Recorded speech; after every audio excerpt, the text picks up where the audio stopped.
takes place in another time and another place with unbelievable visual and special effects. The Matrix is a science fiction film, but it's also an action-adventure film. You see things that are fantastic. And you say, well, wait a second, that's impossible. Freeze it. When they explained to me the kind of movie that they were trying to make, I got really fired up about it because nobody's made this kind of movie before. Synthesizing evolution, acting in the construct, giving flesh to a cartoon, soul to a machine. The movie takes place somewhere in the distant future. It is a time when computers rule the world. You have a world of people who believe they're real, but actually they're not. They're living inside a computer program, and there are a number of other people within that who are trying to liberate those people from their captivities. It's about the idea we take everything for granted. And other times it feels like it's about hope and love and belief. It's about robots versus kung fu.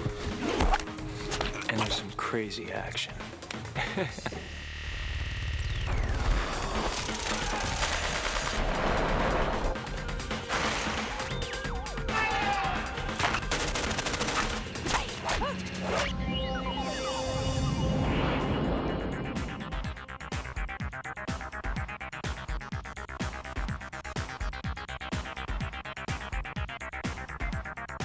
Sydney's a beautiful town. I gotta tell you, I've never seen nothing quite like it. What unemployed actor wouldn't want 5 months in Australia? That's better.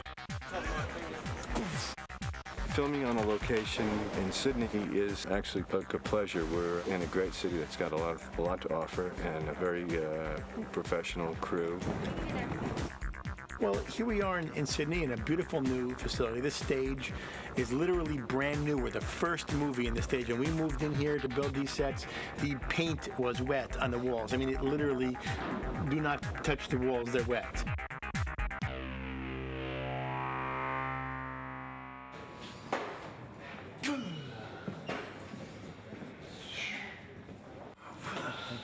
Powder all backlit.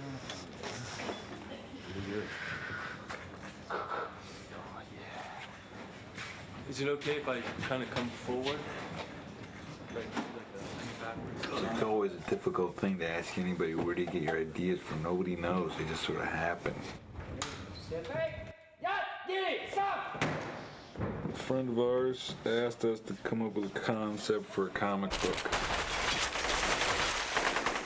We liked kung fu movies. We like Japanimation.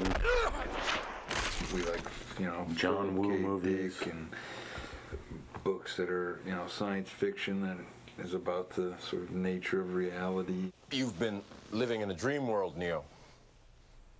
This is the world as it exists today.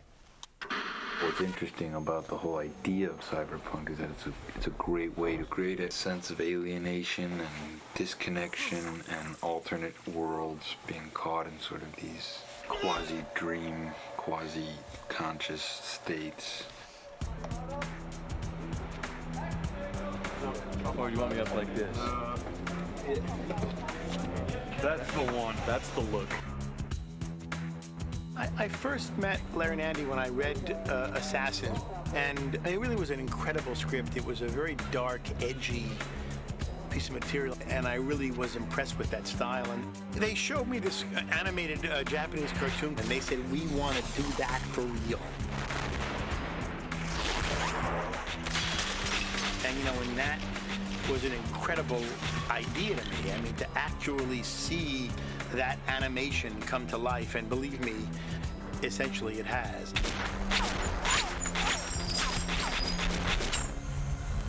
We've had our eye on you for some time now, Mr. Anderson. In one life, you're Thomas A. Anderson, program writer for a respectable software company. The other life is lived in computers, where you go by the hacker alias Neo and are guilty of virtually every computer crime we have a law for. I play a man named Thomas Anderson who's looking for a man named Morpheus who's played by Lawrence Fishburne. I'm searching for the answer to a question. The question is, what is the Matrix? my character feels that the answer to this question will somehow make sense of his life. At last. My character is called Morpheus. And Morpheus is a person who lives in the real world. And he's the leader of this band of people looking for the one. You felt it your entire life. That there's something wrong with the world. You don't know what it is, but it's there, like a splinter in your mind. He is this, like, fevered missionary guy. He's a zealot. We think there is something dangerous about people who believe they have the truth, and they do sort of act blindly. This is your last chance. After this, there is no turning back. You take the blue pill. The story ends. You wake up in your bed and believe whatever you want to believe. You take the red pill. You stay in Wonderland. And I show you how deep the rabbit hole goes. There's a couple references to Alice in Wonderland in the movie. I think that is a brilliant book.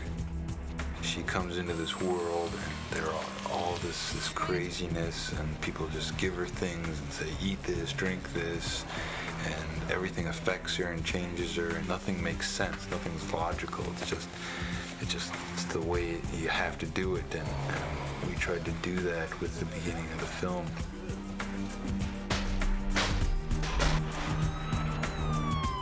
The thing that I love about Trinity is that I'm portraying someone who's really, really strong and who has a real mission and a real purpose. Can you fly that thing? Not yet. Operator. Tank, I need a pilot program for a B-212 helicopter. She's a warrior, yet I don't think that she's lost being a woman. Son. Oh, shit. Agent Smith is the law enforcement, and he's a seemingly invincible machine who develops these wonderful human frailties. There was an accident. Goddamn car accident. Cypher was a strong disciple of Morpheus, but now I've had second thoughts. Did he tell you why he did it? Why you're here? Jesus. What a mind job. So you're here to save the world.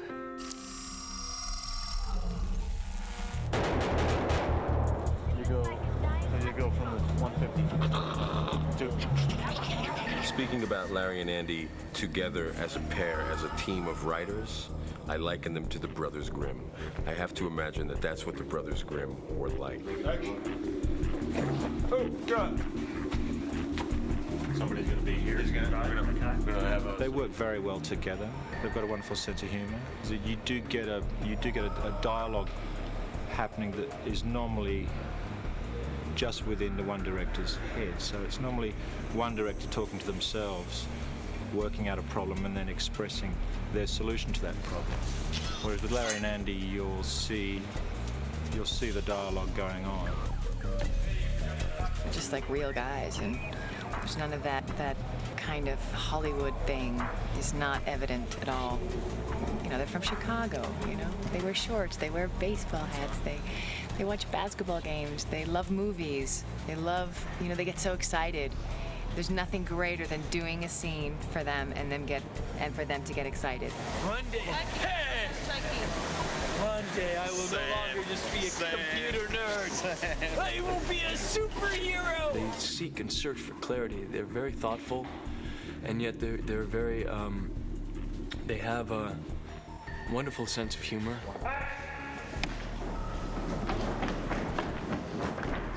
It's really, you know, unusual that directors are so sure of what they want. They write the script, they know exactly what they want, they know exactly what angle they want to see it at, what the actor should say, how he should turn, when he takes the breath in his speech. I mean, they know it exactly.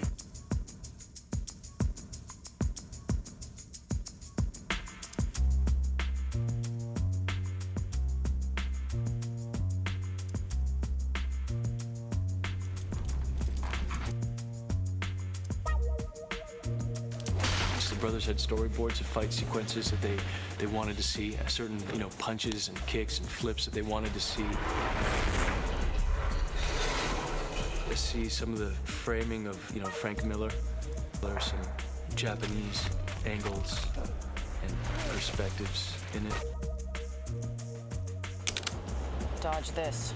They worked with people that they knew from the comic book world and designed these fantastic things. We went into the first Warner Brothers story meeting and they said, okay, now we know we've bought something cool. We don't know what it is. Could you just take us through it once? They helped translate the movie for us. Nobody really understood the level of the action that we wanted in the action sequences, and then when we'd show the storyboards, people would go, oh, geez. The scale you can pull off in comics is just always fantastic. You can freeze a moment and make an image that sort of sustains. There's some action I think you can do a lot better in comics. There's some things that work better in film. Kung Fu is great on film. Now, I'm supposed to start with these operation programs first. That's Major Bar and Shed. Let's do something a little more fun. How about combat training? Jiu-jitsu? I'm going to learn jiu-jitsu.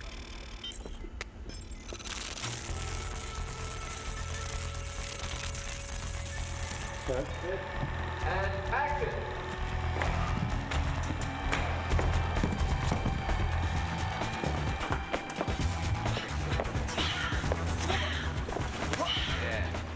Too close. Or just throw your chest out. Bring it down.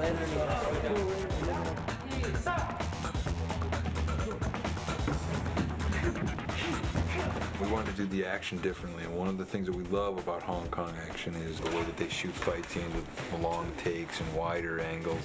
But they also do this wire work, which is, it's very fluid, and people, fly around and jump incredibly. It's very balletic, and everybody has a superhuman and supernatural grace. We wanted to bring that kind of wire work to our movie.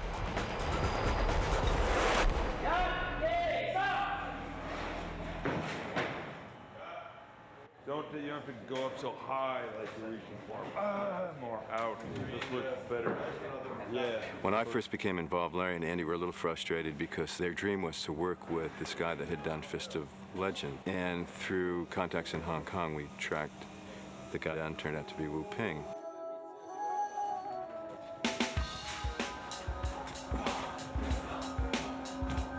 Wu Ping rocks. He's one of the best. We love his movies. We've been watching them for years. I think it's a good for Lawrence.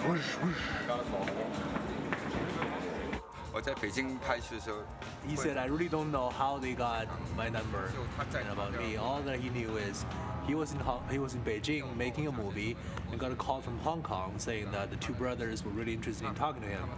He said, I'm very busy, I don't have the time.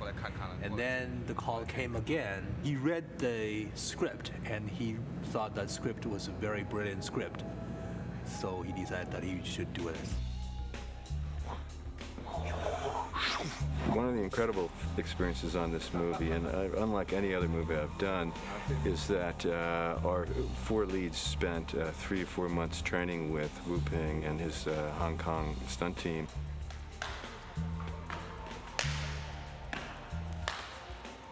These aren't athletes, they're actors. When you want someone to paint your house, you hire a painter, not an actor who makes believe he's a painter. They really had to learn a fighting style that they never had learned before.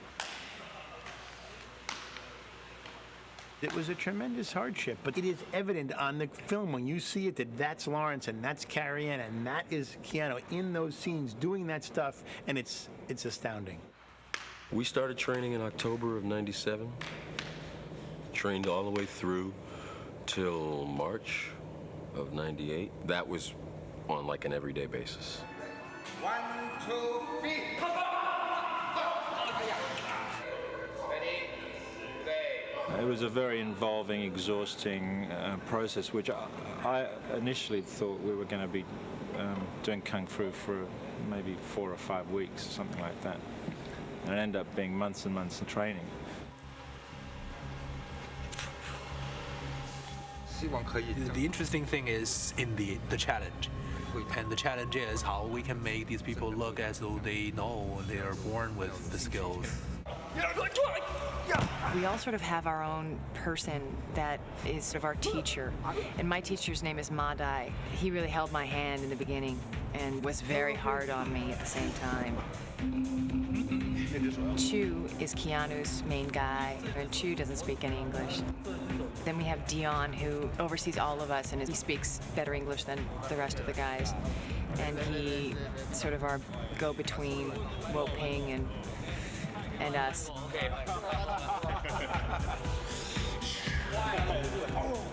We've had various movie kung fu dojos in Los Angeles and in Australia, and at lunch we'd sit there with our legs, you know, trying to open the rusty gates and stretch and watch kung fu movies and see what was good and bad.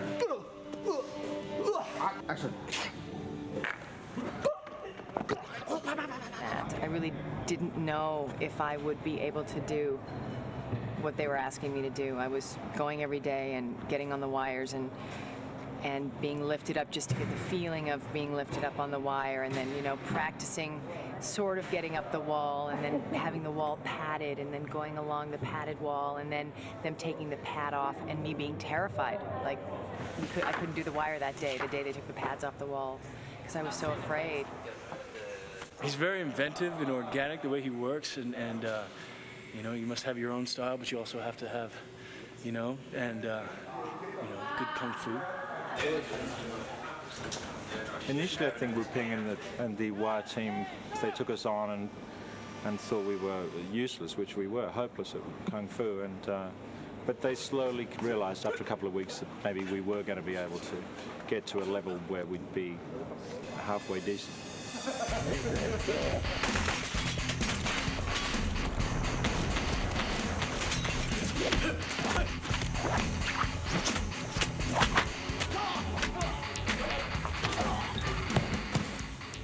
It was really intense, but it was a lot of fun. And again, it's, you know, it's the kind of thing that you very rarely get an opportunity to do something like this. I mean, I feel incredibly blessed to have worked with Wu Ping and his team. Okay, so what do you need? Guns. Lots of guns.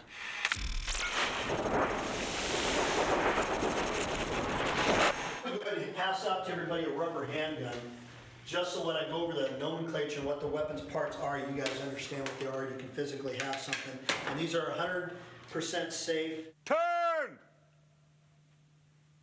Kill! Everybody pick up your weapon and hold it with 2 hands and put it out in front of you. Almost everybody has a great position. He tried to, you know, not do guns the way they're always done. Just a couple rounds. Now the gun's supposed to be at each other's. What are we doing? Directors! Yes. Okay. I tried to make it kind of funny. Would you please remove any metallic items you're carrying? Keys, loose change.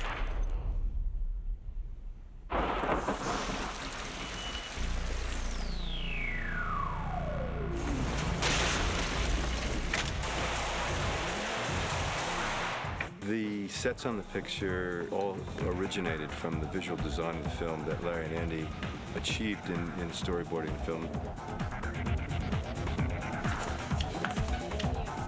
They were executed by and built and designed by Owen Patterson, who's our production designer. You know, this film is sort of full of many, many details. An art department is trying to create an environment which is really just an illusion. This is my ship, the Nebuchadnezzar. This is the main deck. And we're trying to use like contemporary technology in a sort of slightly retro fashion. It's something that looks a little bit different to your archetype sort of spaceship.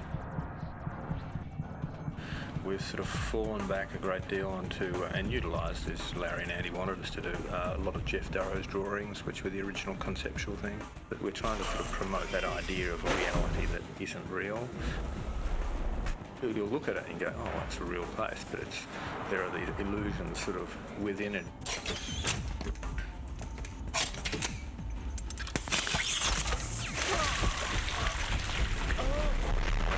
I think there's some of the most beautiful and spectacular stunt stuff I've ever been involved with.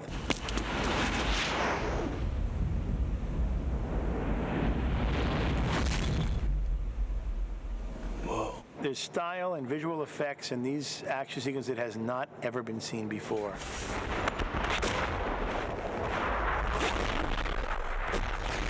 Bullet time, registered trademark.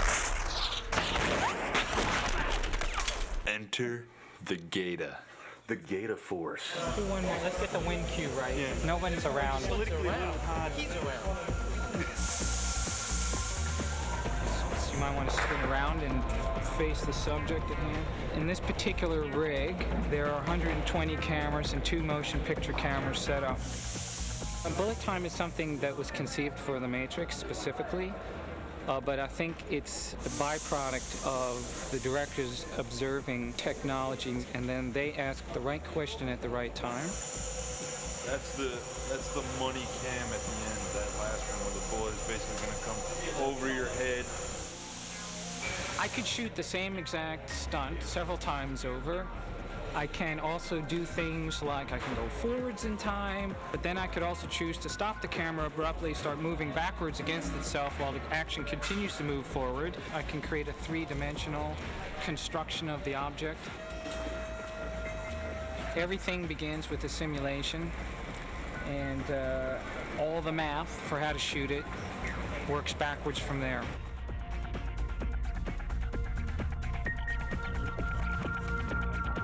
These guys have a lot of specific notions about the worlds that they're creating. And they're pretty over the top in terms of what they want. You're allowed to do things, break the rules that you wouldn't normally do. We're changing speeds left, right, and center. We're going to slow motion to high speed, jump cutting, crossing the line. Everything's going in there.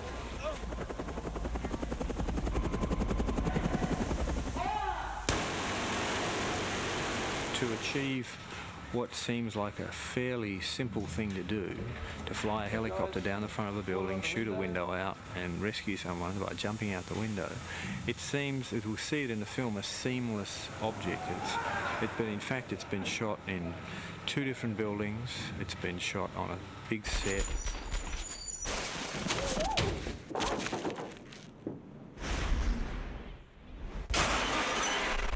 Figure out how to make that scene work. We wanted the glass to explode in sort of an ever-expanding circle, and to actually figure out how to make the glass do that, what glass to use. It probably took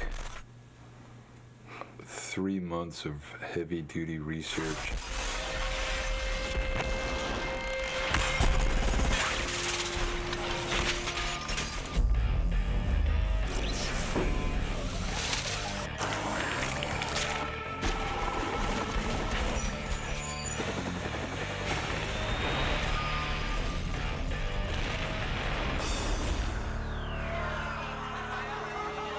I think it's such a rare experience for a group of actors in film, maybe in theater, but in film to have been working together. We'll almost have been working together for a year by the end of this. So it's great kind of melding of heart and soul and spirit and action. Nowhere in nature. And working in a film of this magnitude has been an enormous eye-opener for me. It's kind of chased away a few demons for me, and it's educated me a little bit more. And just working on a film with this sort of budget and on this sort of scale has been a great experience. And I really think that this is the first film of the next century, of the millennia, the year Y2K, or they're calling it. It is monumental. I think it is. It's groundbreaking. I think it's something people have never seen before, and it's going to take people's breath away. And I think that, there are going to be a lot of films that are going to kind of be disciples of this movie. And I think Andy and Larry are going to start a new visual style that, will be very, well known and well remembered.